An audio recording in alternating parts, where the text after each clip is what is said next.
welcome to the Vertical Shift Podcast, where we engage in candid conversation about life topics and real issues from a Christian perspective. I'm Justin. I'm Tommy. And I'm Phillip. All right, let's get started. I can't believe it. You're back. Who are you? Justin's back in the house. I'm back. He's back. I'm back. We traded out Jeff, and he's somewhere with a lumpy rug. So, Jeff is already missing us because he tried to call me, and I Decline. declined.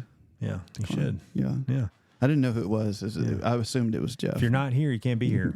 That's how it rolls, Jeff. So, I will tell you this, Phillip, we've had a number of applications come in to fill Justin's spot over the last several months, but you're the returning. You're like the 3-time returning. I mean, I pretty much feel like I am Justin at this point. Yeah. Yeah. Where do the applications come into? I know they come in the email. There's been 0 emails. There's been one email There we has found in the been one. spam folder. Yeah. And it was flagged as a hoax or wait, what's the phishing? Phishing. Yeah, Yeah. it was Phishing alert. Yeah. And it was because of poor grammar. Yeah. Poor grammar. Hi, guy.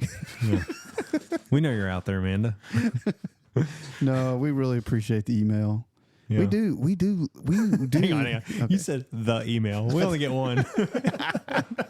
We've gotten like a handful. There's It's been a like couple. 2 or 3 Some of them people. are like test emails from me to make sure it still works. Hey, that counts as activity. But for the last year, we were giving the wrong email address out. No. So apparently emails don't start with www. They do not. No. So Yeah. Well, we can't do like VSP at Gmail. Isn't that like vision something? Isn't that like a vision plan? We checked all kind of stuff, and we just we landed on vertical.shift.podcast@gmail.com. So if you've got 20 minutes to type in the address, send us an email. Yeah. Yeah. So we are still looking for emails, people to come and email us and let us know that they're listening and what we can do better, and any topics that you want us to talk about. We welcome it. love to hear from you. Yeah. So, but Justin, I'm so glad you're back because What have y'all been doing? we've been making a mess of things. It's like a train wreck on the board for sure. But thankful for Phillip and people like him who have graciously donated their time and certainly sharing their story. Well, it's if there can be a good wreck of things, it's like one of those things you cannot look away. I've listened to every episode, so yeah, y'all been doing great. No, it's good. I get people that will message me. It's like, man, I really enjoy, or especially if we miss, we've tried to be a release every Monday, but somebody in the room, I won't say any names, sometimes doesn't release the episodes. Life happens. He's Life a very, happens. very important man. Yeah. He is. Well, look, at the end of the day, life happens, which I think speaks to our authentic side of things. That's right. No, it does.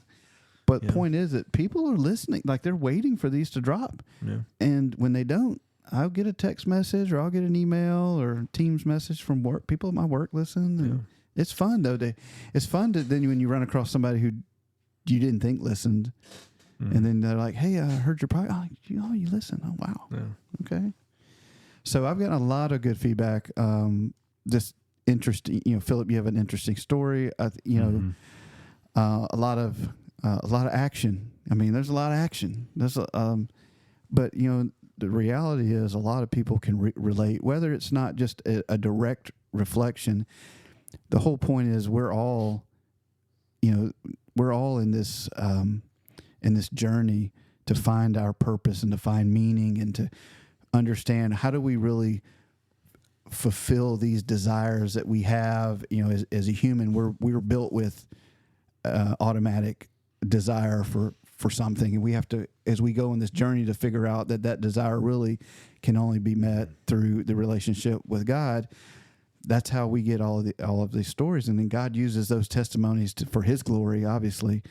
So when people can hear, when people hear the stories like yours, like mine, like Justin's and Jeff's, and all the other ones that we've had on that we'll continue to have, the spotlight is on God and how He works in our lives, and it will help.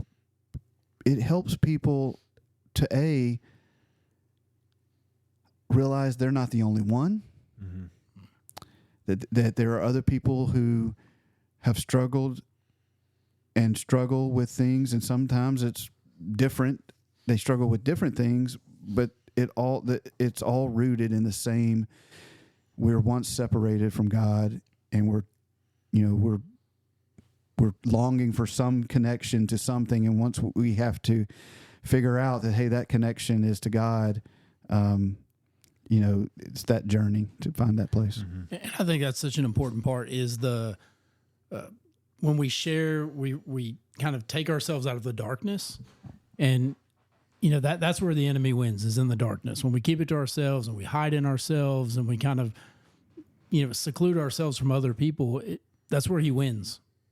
But when we open those doors and we start to share our story, even the hurtful parts, even the parts that don't make us look so good, but make God look awesome, that's when other people can step out of their darkness and realize, hey, there's a community and I'm not alone in this. And there's other people that, maybe I'm not quite there yet, but I can see what God's done, and it gives us hope and it gives us people to reach out to. And that's so, so important. That's right.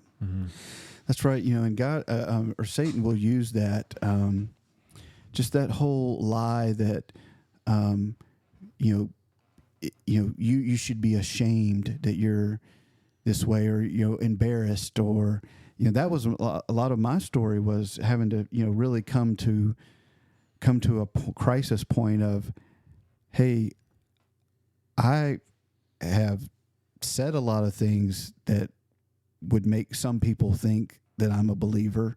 I knew a lot of answers, but I never had the heart transformation. I never surrendered my life to God and put him in control. I was still controlling things. And basically I was living a lie, but I was lying to myself a lot of those times. And then when the realization comes, because you're constantly questioning it, because the Holy Spirit's not going to let you sit idle when he's calling you. He's not going to let you sit comfortably. You're going to be making decisions and choices that are bad. You're going to be paying the consequences for those, and you're getting yourself in a lot of problems. And the whole while, that the root is, hey, I'm still Lord of my own life. I haven't surrendered, but yet I was a deacon, but yet Pastor Steve thinks that I'm saved. And I told him about the time I went down front when I was a kid and was baptized at Bellevue Baptist Church and met Dr. Rogers. Like, I should be saved. Like, I can't go back. I gotta find my original card I filled out. Yeah. I can't go back and tell them that all that's a lie. Well, you can, and you should. Right. Because until you come to that realization, until that moment, and admit that, and that's where Satan wants to keep you, in the dark. And so, what's really cool is, look, there is no, I had nothing to do with, we as people have nothing to do with God's bringing people to salvation. We're just an instrument in his hand. We're just the clay. And we just have to be willing. And sometimes we're not even willing, but others will push us to do things. And, this last couple of weeks ago, I had the awesome opportunity to participate in the baptism of one of our good friends, our brothers, Jeremy, who had just recently came to church and said, hey, I want to learn, or I want to be more involved with growing my faith. And just through that interaction, he was paired with me and Pat. Steve reached out, Jeff reached out, said, hey, part of our launch group. So our church has a program called Launch for people who are interested in discipleship and being discipled and growing in their faith. And when he signed up for Launch, Steve asked me and Pat, would we step out of our group that we've been with since the beginning, 8 years or 9 years. And that was pretty uncomfortable. Like, I was very comfortable. Justin, you're part of that original group. We start I get to sit back and just even under your leadership and under Jeff's leadership, like, it's comfortable to be led and to be taught, and occasionally, because I've been there so long, occasionally fill in.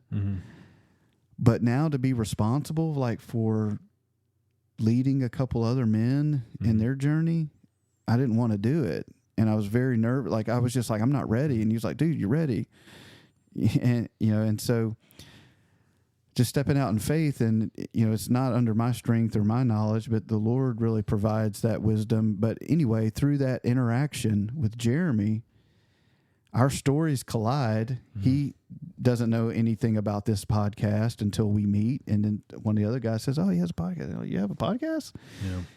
And he started listening to the podcast, and he just came back, a couple of weeks later. So we meet each week, and we're going through stuff. And a few weeks later, he comes back, and he's telling us that, hey, what's the difference between surrender and salvation? Like, well, why are you asking that question, And you start very quickly in this conversation, as tears is coming to his eyes, you realize he's questioning the exact same things that I questioned, and he ended up in that moment, saying, I'm done questioning, and dedicated his life, surrendered his life to the Lord in that moment. And so that was a very sweet moment for Pat and I to be a part of, to see that. We even joked later, was like, oh, this must be what Jeff feels like to be Jeff. Pastor feels like, yeah. So, yeah. Hey, look, and a shout out to Luke as an early listener of the podcast. I like old Luke. So I didn't even introduce him yet, but Luke is the other member of that group that in our launch program. Yep. Yeah. And he's been listening. So yeah, thank you for saying that, Justin, because it was in our first meeting that Luke said, hey, yeah, they have a podcast, and Jeremy didn't know about it. And he started listening. And so just those things, it's like our story is not really our story. It's about God's work and his redemptive work. And it just it can give others inspiration and courage to say, hey, you know what? I am in a place that I know I don't belong, and I need to step out, and I need to drop my barriers. I need to drop my defensive posture, because ultimately we have to be stripped away of everything in order for the Lord to rebuild us and really, build us with his attributes and his characteristics. All of us have to go, and all of him has to come. And so that was basically what Jeremy did. So then he's like, he wanted to be baptized. He wanted to get everything in order. And they asked Pat and I to join them in the baptistry, which I thought was a pretty cool thing. So yeah, no, it was a sweet moment, man. It was, for sure. It was an awesome picture, And look, all that is sweet stuff, man. I feel like we're doing late night with Tommy. And this is not about me, for sure. No, I'm kidding, man.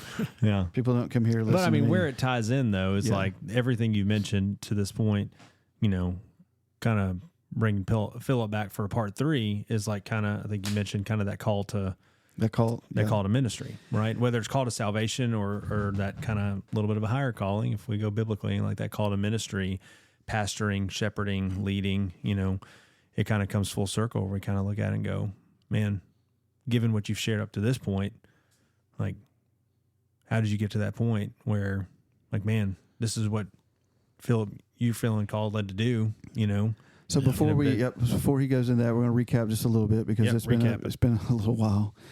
So Phillip first talked about, part 1 of his story was just him growing up and the struggles of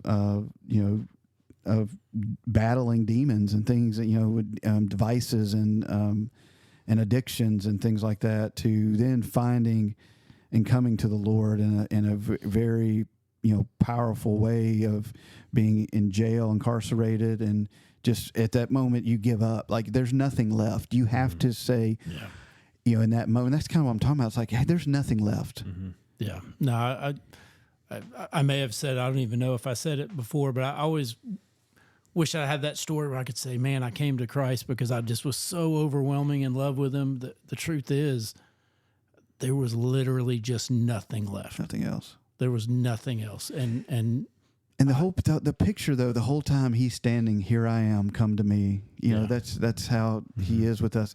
So it's no surprise now that you, for anyone listening, because this is part 3, basically, you are full-time ministry. Yep. You are. This is what God called you to do. Out of the jail cell into the church pew and beyond. What made a church pew? But there's been a few pews in there. In between. Right. But more chairs. But yeah. I mean, it is 2025. Yeah, it's fine. Yeah. But so Justin and I, we are lay people. We are. That means that we're good for nothing. Mm-hmm. And you are good, and you get paid to be good. So, okay, can you do the drum beat? I don't know where it is. Yeah. Anyway, okay. I do have to apologize off the rip. I'm sitting in Jeff's chair, and this is the squeakiest chair in existence right now. When I breathe, it squeaks. Yeah. I don't know if it's picking up in the microphone. It might pick up in the microphone. Maybe slightly, but I mean, I think Jeff has a big, comfy chair because he's got bad knees. So, well, he's old. Yeah. So. Well, he's out of shape too. I mean, let's just be honest. So that chair is probably Look at you trying to get it in while he's not here because he can't rebut back. Yeah, I'm just kidding. By the way, Tommy, looking good. Thank you. Yeah, you have look like you lost some weight. Well, I'm getting there. Yeah, it's working. Yeah, it's showing. Yeah, well, yeah, I appreciate that, y'all. But so Phillip, I'm interested, and I haven't heard the whole story, but I know a little bit though about the call to the ministry. Let's talk about. Yeah, so obviously we talked about kind of up to the moment of salvation and kind of how that looked like. And so I mentioned to you guys the girl who's now my wife, Amber, who was a lot more dedicated than anybody else would have been, really stood by me through a lot of mess that I put her in. So after this salvation experience, we just wanted to do things the right way. We hadn't been doing things the right way up to this point, and if we want God to bless things in our lives that we're doing, we need to do it His way. And so we really took a step back from the way our relationship had looked and wanted to get it right. Eventually we get married. We end up in church, our first church as a couple, the first church that I attended as an actual Christian. Went to church my whole life, but first one I ever actually went to being saved. And we'd been there for a while, just kind of consuming off of the church, growing and learning some things, and finally thought, we need to give something back, right? We need to be doing something. And so as her and I prayed through, like, what does that look like? Where's the area where we could serve, where we could be impactful? And so we really prayed through it. And as we examined both of our lives, she's got a pretty interesting story too.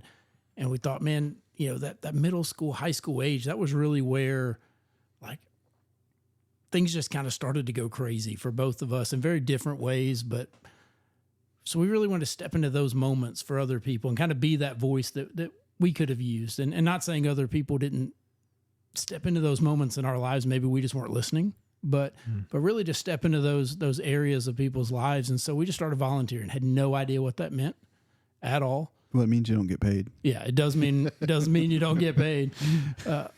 But so, I mean, we were just glorified like game supervisors to start. Yeah. Like I didn't want to be in a small group. I didn't want to teach. I'm like, I'm just kind of learning all of this. You were like the king of dodgeball. Yes. Yeah. There you go. And just like with my own kids, I never let them win. Right. So it teaches on character. Yeah. Character building. Headshot. Yeah. That's so like I said, glorified game watchers for a while, but really started to grow and had some amazing people to pour into us, even in those roles, and kind of bring us along and kind of like your story, push us into places we didn't think that we were ready for, and we weren't, and we were never going to be in ourselves ready for those. Right. And just kind of equipping us and pushing us into places out of our comfort zone so that we would grow and ultimately move, find another great church. This whole time, I told you before, my life was so unstable before Christ. I mean, I couldn't really keep a job for very long because of my addictions and all these other things. And so with my record, it was kind of hard to find steady employment. So I was pretty handy. I started basically being a glorified handyman, doing some construction work for myself and others. And through God's blessing and us just working hard through the next 8 to 9 years, we ended up building our own company. We were building custom houses in North Georgia, had a GC license, several crews working for us. God really just kind of blessed what we were doing, even, outside of the church, because we were trying to honor Him in what we did. And it brings to mind a verse that we actually read in a group earlier tonight. It's one of my favorite verses. And I loved it really my whole Christian life, but I underestimated it. Mm-hmm. So Joel 2:25, the beginning of that says that God will restore the years that the locusts have eaten away. And in my life, I thought, okay, I'm in my 30s now. I've got a good job, got a family, like we got a house. That's God restoring, giving me some nice stuff. Like I don't have to, just be the way I was. And I remember there was a time as we really started to progress in business where God just kind of was like, dude, get me out of the box. And he really showed me that what that means is that when God restores, he doesn't just give you some good things like throw you a bone like a dog. Mm-hmm. What he does, he says, man, look, I can put you at 33, 34, 35 where you would have been if you'd have never made the choices you made. Mm-hmm. Like God's restoration was so much bigger than I even realized. Right. So we're looking at all of these things and just overwhelmed with just where God's brought us. Mm-hmm. Like a guy like me didn't deserve to have a wife and kids and a good life and people to trust me to come into their homes and to do work. Like it was mind blowing. And so Amber ends up meeting this girl in a park who has a kid the same age as our oldest daughter, and they make friends and go on little play dates and things. Well, her husband is the pastor of a church. So I'm like, okay, this is going to be weird.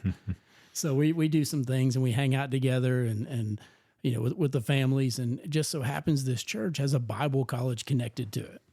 And so he's like, oh, man, you should come. And I'm like, yeah, about that. Just so happens, though. Right? Yeah, just so happens. And I'm like, about that. I don't really like school. I didn't like it when I was in it. I'm really busy. I got a family. I'm running a business. School's also expensive. My money needs to go to my family and those things. And so I had all these excuses. And God just started pushing me. Jody, the pastor, he let it go. He said it one time and really let it go, but God did not let it go. And I kept coming up with every excuse in the world. Why, listen, God, I know, but here's all my things.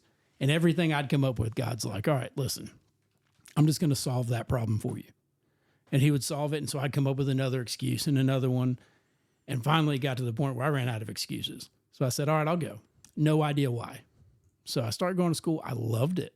It was actually really awesome. How about that? You hear that, kids? Yeah. As an adult and getting to go study, like I got to pick what I would study, right? So it's like, all right, I get to study things I want to know. And, when you're paying for it, you pay a little better attention too. Right. So I loved it. I was there for 2 years, really not even knowing why I'm here still. Just God really, really wanted me to go here, really pushed it. And so finally, I just asked Amber, I was like, yo, why am I doing this?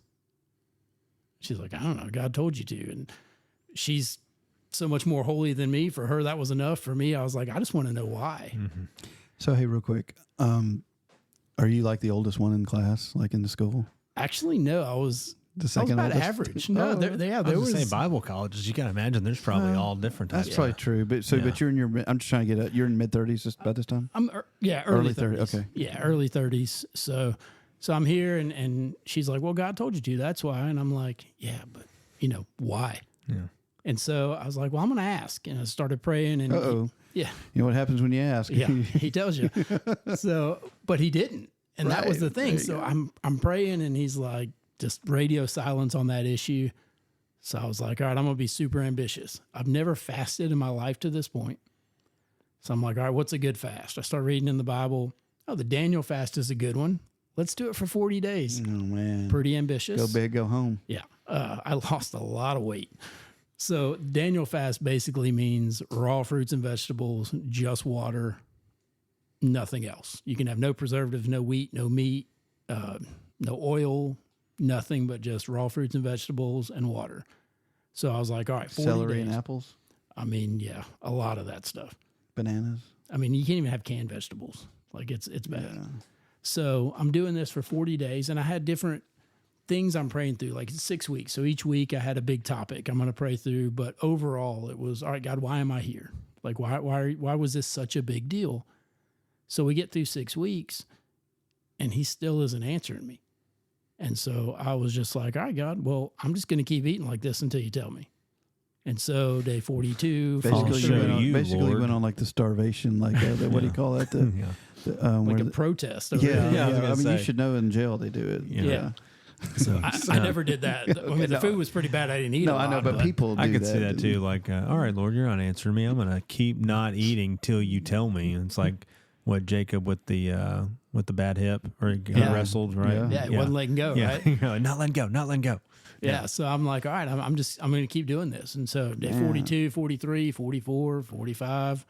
And I remember on day 46, Amber was gone somewhere. I don't even remember where she was, but I had to cook for the girls. And that night, I wouldn't even sit with them while they ate. Like, I cooked for them and put it on the table, and I just left. Because, I mean, at this time, at some point, you got to just like, man. Yeah. Well, let me just smell it. Break. Let me just smell the food. Yeah, and then I'm cooking it, and that's the worst. And so so I leave it there at the table, and I just went in my room while they ate. And I mean, I was just like, God, please, just like, I don't care. If it's at this point, because of my career choice, I was basically the maintenance guy at church. So I was like, if it's just that, cool. If it's cleaning toilets, I'm a Marine. I can clean really, really well. Like, that's fine. Like, I'm not above anything. Or if it's just, you just wanted me to learn and there is no other purpose other than I need to know this.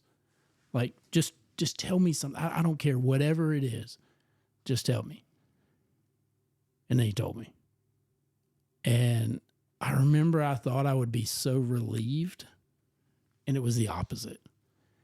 And so he speaks to me, and I'm not going to tell you just yet what that was because I wouldn't tell anybody else either.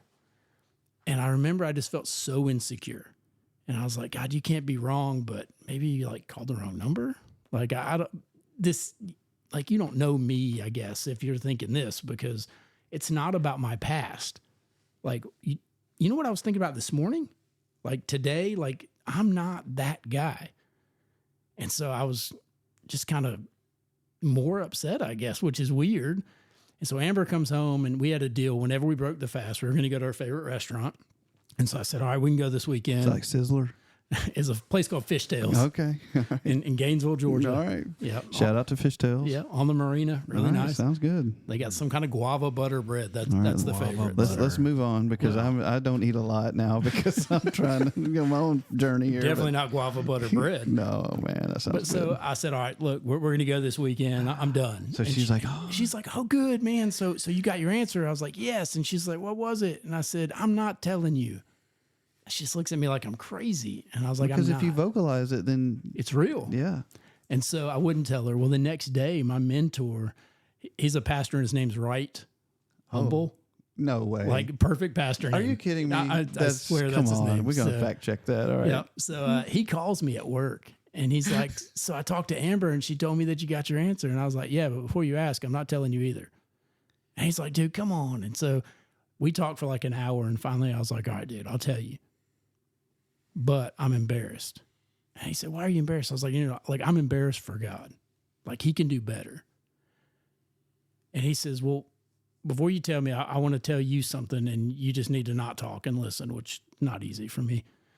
And so he says, Moses, and I interrupted him and didn't listen to what he said. And I was like, I know he stuttered, and we're going to go through all. He was like, dude, I told you, just listen. He said, you remember the bush, right? This burning bush that talked to Moses and told him what he was going to do. Yeah, I know. He said, do you think the day before, like, that was just the coolest bush in the desert? Like, it was just the biggest, prettiest, most amazing bush. I was like, dude, I guess it was just a bush. He said, so what you're telling me is any old bush would do. It was the fire of God that made it special. I'm telling you, that's perfect timing. That was good timing. Yeah. I'm glad you're back, Justin. I planned that. You're welcome. I'm glad you're back. Yeah. And I hung up. And you hung up. I mean, that's all you can do because it's like if you're faced with that mic drop truth, like, what can you say? Yeah, he just straight mic dropped me with the Bible. Yeah, and you're just like, basically, you're just like, shut up. Yeah, and so I just hung up on That's the adult version of shut up. Right. And so I got home that night. Amber's like, did Wright call you? I was like, I knew you put him up to it. You're like, yeah, I humbled him. I hung up on him. And so the next morning or the next night, I go to class, and we're in the New Did Testament. he try to call you back? He did. Okay. I didn't answer. Yeah. So the next night, we're in school, and we're in the book of Jude, and for some reason, our professor gets on a tangent. He did it quite often. And he starts talking about Moses, and he tells the exact same thing. And I've never heard that before. Like, I've never heard that. Well, I just want to say this. I've never heard it until you mentioned it a couple of weeks ago we were talking about it, and that got me thinking. That's a really prominent part of the story that I think a lot of people miss. Yeah, just overlook it, right? It's not because that bush, there was nothing special about the bush. No. I don't know. That's pretty good. So the next night I hear it, right? Something that you never hear. Right. And I'm like, all right. It's kind of like those things in the Bible when they say it twice, you know that it's important. Oh, but there's more. I know. So then the next morning, Amber and I were doing a devotional together, and I'll be doggone if it wasn't the exact same thing. Again, I've never heard this. It was in the devotion, like written in the devotion the next morning. And so finally I just closed it. We didn't finish it. We never finished that devotional. I closed it and I said, all right, I'm just going to tell you. She said, okay. She's like, are we going to Africa? I was like, no, we're not going to, because she's like really nervous at this point that I won't tell her. She's like, oh, I don't like mosquitoes and bugs. It's India. So, I was like, definitely no, it's Colombia. So I was like, all right, I'm going to tell you. And I said, but it's really specific. And she's like, okay. So I said, well, God wants us to like be in ministry, and I'm really slow playing this out. And I said, but specifically like just for students.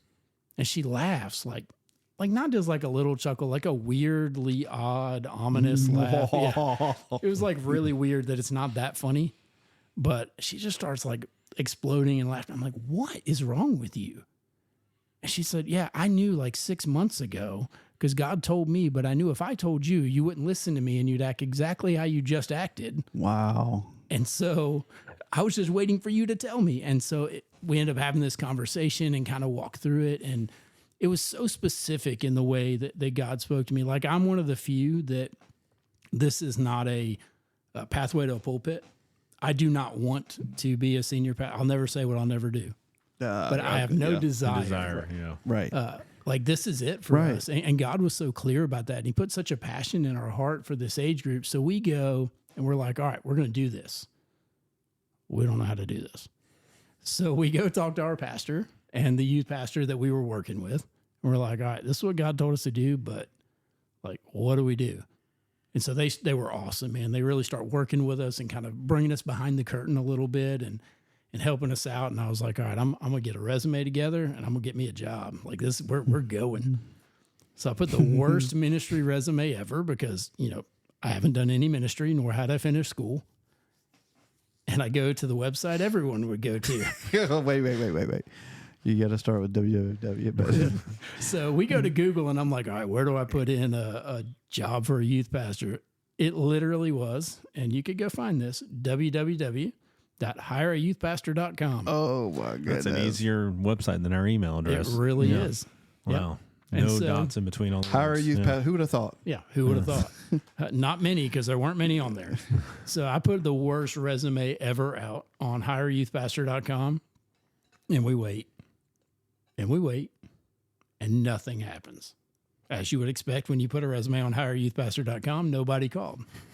So we're just, still growing and learning and we're... It's like the Craigslist. In my mind, it's like the Craigslist really site is. I was thinking it was like Farmer Wants a Wife or something. It's like it's that. probably closer to that. Yeah. Yeah, Craigslist would have been a little too fancy for hireayouthpastor.com. Yeah. So we're just waiting, and we're like, all right, in our mind, we're thinking... some job around here is going to open up, like a new church or something's going to open up, and we're going to get involved right here in our own community. Georgia. Yeah, right where we were, North Georgia. And then randomly we get this call from some dude in Wilmington, North Carolina, and he's like, hey, we just want to talk to you about this job. And I'm like... They were sitting around saying, how do we hire a youth pastor? And somebody Googled, how do I hire a youth pastor? Apparently. www.hireayouthpastor.com. Look at that. Let's look at this. And the only guy that's ever put something on there. And the guy that created the one website created the other one. They're like linked together. Yeah. So we ended up getting this call. It was weird how fast everything went, but yet it wasn't like... it didn't feel fast.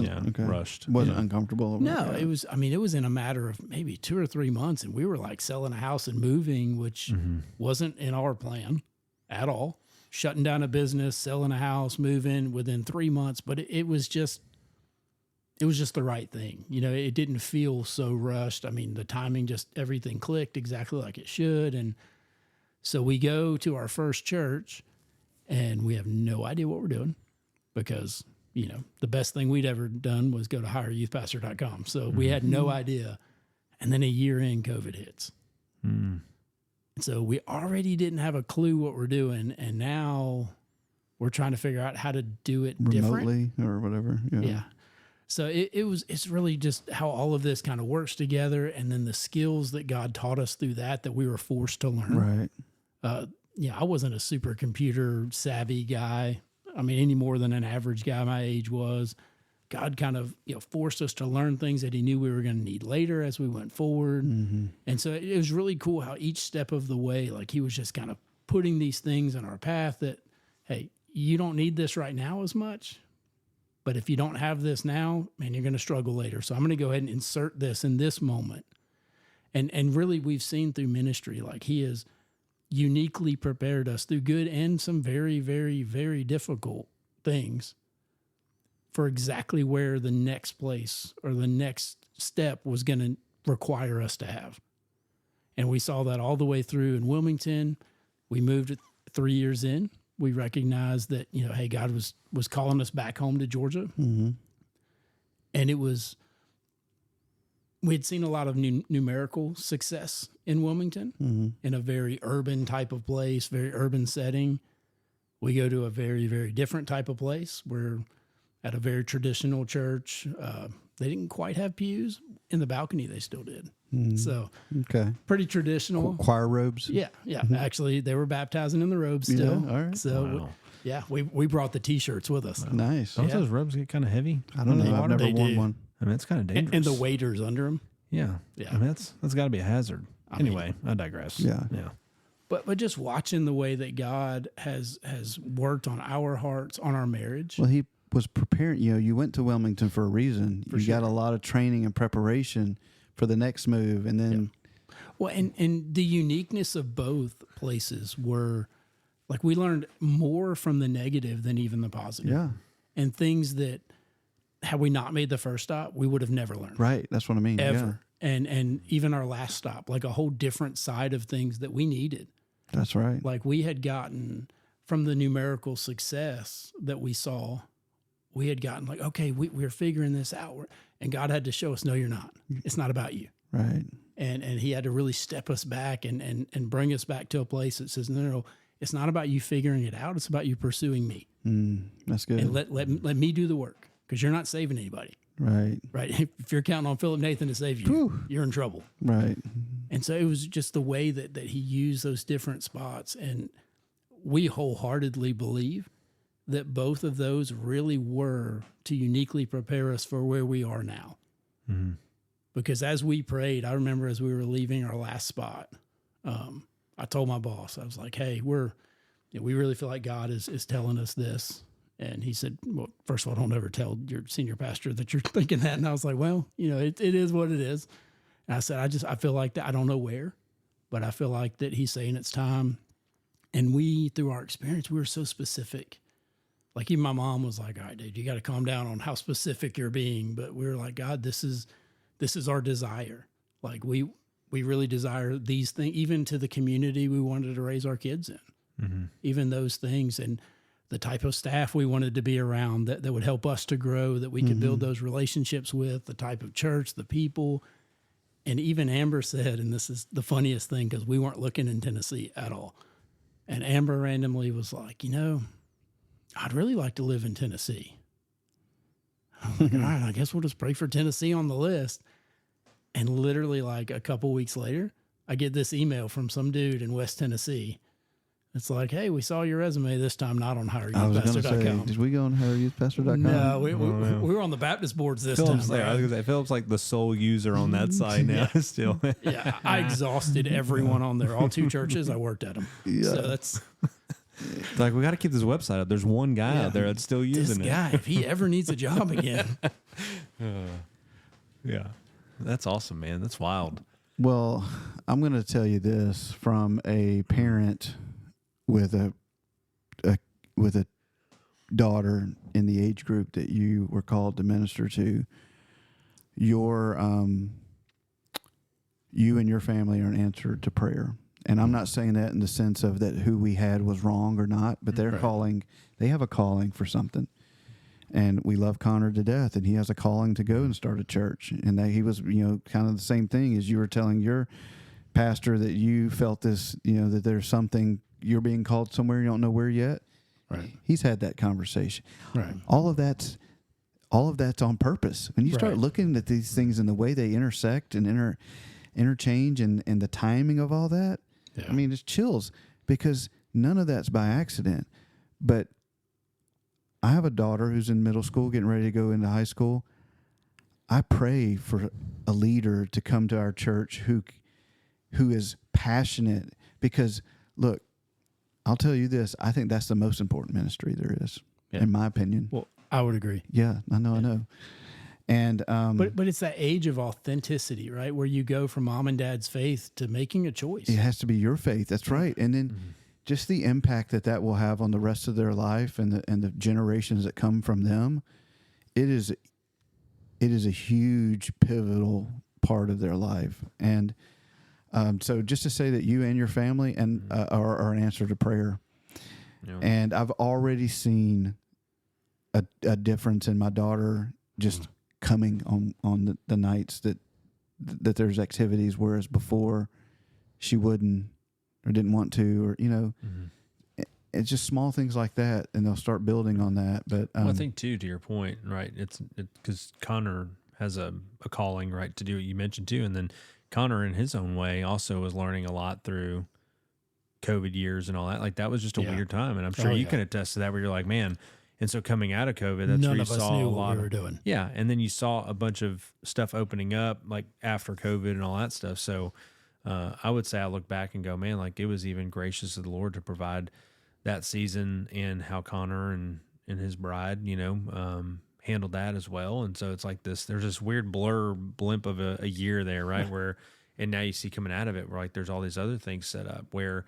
Think about it, right? If you're Connor, right, and now going on to do a church plant, like there's things I guarantee you that he's put in the toolkit of a Connor to be like, hey, you're going to need this for when you go do a church plant. Just like you mentioned with, hey, here's this thing you're going to need from right now for later. And even that shows God's grace and mercy to be like, hey, I'm going to give you things that you don't know why you need it yet, but it's going to make sense when it pops up. And there's so much of that. Yeah. Like, there are so many things that it's like, man, 3, 4, 5, 6 years later, all of a sudden you're like, oh, there it is. That's why. Yes. Yeah. That's why. Justin, you can relate to that too. Yeah. Oh, I talk about it all the time, man. Like there's seasons that you walk through, and to your point, you learn a lot, not just in the joyous moments, but also the trials and the tough times. And remember a pastor, I was watching for a Sunday school lesson we were preparing. He had mentioned how, sometimes we're in that valley and like revival can happen there. Not necessarily talking about salvation, but just a revival of, kind of that fire for the Lord, where it's like sometimes we're thinking about being in the valley and it's like, man, my circumstances don't make sense. I love you. I thought you were good. And it's like, no, he is good. So even in the valley, he's with us. He doesn't leave us, but revival can even happen there. And you're like, man, you can get really motivated and spurred on by what's going on in the seasons. It's so often that, and we actually talked about this at our last service with the students, that, prosperity and comfort often bring out the worst in us spiritually, but discomfort and pain often bring out the best, right? That's when we recognize how much more that we need God, and when we really lean into him in some of those ways that sometimes we don't during success. Yeah. And that's when we're more moldable for him. And I think that's why he allows a lot of that for us. For me, I know, because sometimes I need that just to remind myself, hey, I just need to be clay. Yeah. Comfort can bring complacency for sure. And man, I love how you kind of also weave into your story, which rightly so, just your wife's input in it too, and her discernment, because man, if y'all were not on the same page, desiring the Lord, I mean, there'd definitely be some conflict of, man, are you sure of that? Or I don't know about, so that's always a beautiful thing. I'm glad you mentioned that, because I was going to say that, and that just reminded me. Yeah, but I just said it. No, you did. And, and rightfully so, but I was just going to say it better. But no, I don't want that part of the story to be, not that you breezed it over, but people listen to it and like at first you just kind of breeze over. She knew she already had felt what God's calling was on your family, but she allowed the Lord to work in your life instead of trying to fix you or insert her. You could say fix me. Yeah, whatever. Whatever it is. But how we have we're more prone to do that. We want to get in and fix things. We want to get in and be the Holy Spirit. We want to be point out where people should do something, whatever it is. Well, and let me tell you this about my wife, because I do want to mention this, that of the two of us, she has proven the most faithful through all of this. Yeah. In our first stop, just to be transparent, I didn't handle my family well. I put way too much into the church and often didn't give the attention that they deserved. And she has been faithful beyond faithful in those seasons, and has never wavered on the call, despite the things that I remember having to sit down when we left Wilmington at the kitchen table and apologize to my wife in front of my daughters. And I never want to do that again, for sacrificing my family on the altar of ministry. Yet she was the one that when I said, do we need to take a break? She said, no, let's keep going. And let's go to the next spot. She has been incredibly faithful through this, and we do ministry together. Right. This isn't something that I can do. Right. Our family does ministry together, and she is at least an equal part, at least. But I think that's a good lesson in there too for all of us. When we know that our partners are praying about something, that we join them in that prayer, but we allow the Lord to do His work. Yeah. And sit back. And that's when I've found, when I try to insert myself, it always messes up. So For sure. So, hey, real quick. Yeah. Go ahead. Oh, sorry. You had something serious. I have something not serious. So you go first. No, I'll wrap up with this. Okay. Well, before you wrap. Yeah. So we're talking about COVID. Mm-hmm. So here's a picture of our friend Jeff doing I took this photograph from the TV when they're doing church at home, and then I made a meme out of it. But here, look. What does it say? Read it out. Read it out, Phillip. The face you make when you have to come in on your day off. So you've seen that picture, right? Yeah. So it's Jeff on the TV doing a service. He is sitting he next looks so happy. He is sitting next to the pastor with like the Debbie Downer face of defeat. Like he is like there is no facial muscles. He is. We joked that before everybody knew what was going on with COVID, like Jeff was going around still trying to engage like the kids ministry, not the youth part. And he was like going around like doing games, and whoever won the thing, he'd drop off prizes, and it had like balloons to the bag and stuff. I was like, dude, you're going around like passing little COVID balloons out. Like you can't just keep doing this. And so it was a weird, fun time in a weird way.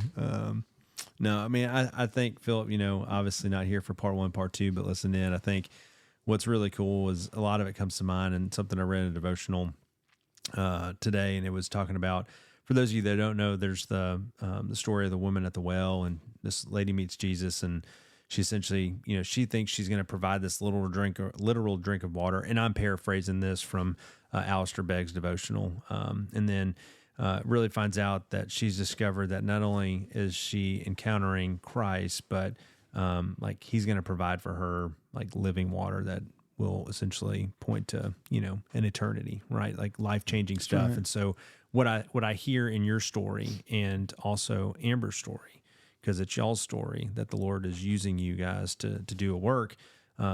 This statement said this: it says, every one of us digs figurative wells all over the place that will never truly satisfy.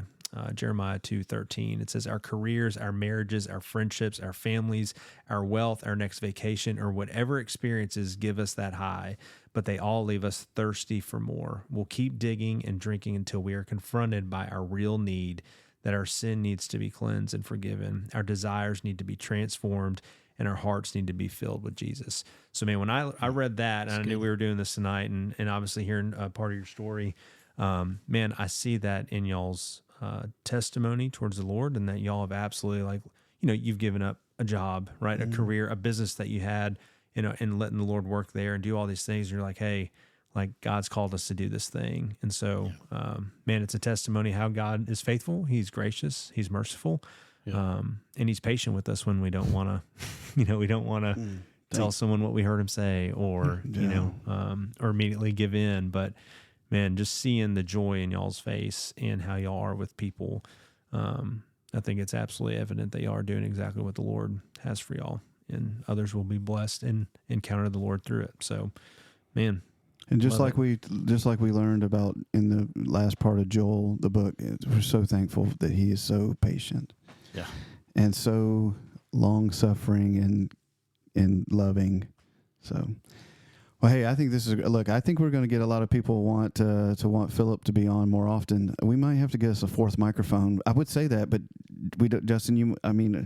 Are you going to be back? I'm going to be back. It's just I probably need to get a new mic stand if we get Phillip like a legit mic stand. We've told you've got to get a new mic stand. Yeah, that's why we put you. Yeah. I'll take the old mic stand if I can get a not squeaky chair. Well, look, you can have that chair over there. Yeah, there's another one there. Yeah. We got to make it happen. Spot. So we need to make it happen. All right, y'all. Thank y'all so much for listening. Send us an email. Thank you, Phillip. Thanks, everybody. Peace.